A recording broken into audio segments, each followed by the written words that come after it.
بسم اللہ الرحمن الرحیم۔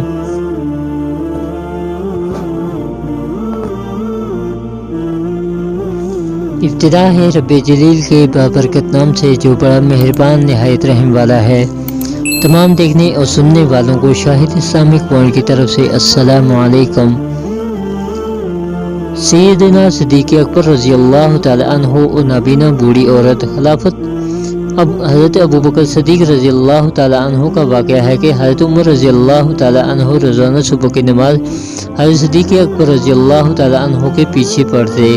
حضرت سیدنا ابوبکر صدیق رضی اللہ تعالی عنہ نماز کے فوری بعد کہیں روانہ ہو جاتے۔ حضرت عمر رضی اللہ تعالی عنہ اس بات کو اکثر نوٹ کرتے۔ وہ دیکھ رہے تھے کہ ابوبکر رضی اللہ تعالی عنہ نماز کی ادائیگی کے لیے تو باقاعدگی سے مسجد میں آتے ہیں، مگر جو ہی نماز ختم ہوتی ہے وہ چپکے سے مدینہ کے مضافاتی علاقوں میں ایک دیہات کی طرف نکل جاتے ہیں۔ کئی بار ارادہ بھی کیا کہ سبب پوچھ لیں، مگر ایسا نہ کر سکے۔ ایک بار وہ چپکے سے حضرت سیدنا صدیق اکبر رضی اللہ تعالی عنہ کے پیچھے چل دیے۔ سیدنا صدیق اکبر رضی اللہ تعالی عنہ دیہات میں جا کر ایک خیمے کے اندر چلے گئے۔ کافی دیر کے بعد جب وہ باہر نکل کر واپس مدینے کی طرف لوٹ گئے تو حضرت عمر رضی اللہ تعالی عنہ اس خیمے میں داخل ہوئے۔ کیا دیکھتے ہیں کہ ایک خیمے میں ایک اندھی بڑھیا دو چھوٹے چھوٹے بچوں کے ساتھ بیٹھی ہوئی ہے۔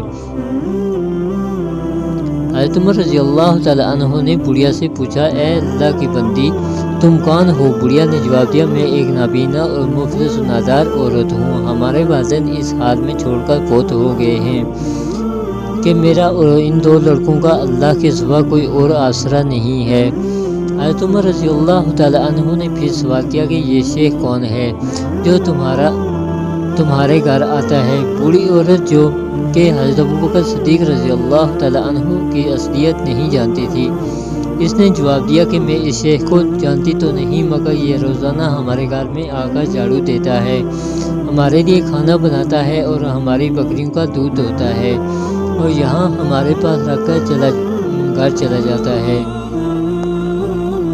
حضرت عمر رضی اللہ تعالی عنہ یہ سن کر رو پڑے اور کہا، اے ابو بکر، آپ نے اپنے بعد کے آنے والے حکمرانوں کے لیے ایک تھکا دینے والا امتحان کھڑا کر کے رکھ دیا ہے۔ آپ کے بعد آنے والے خلیفہ اس امتحان میں کیسے کامیاب ہوں گے؟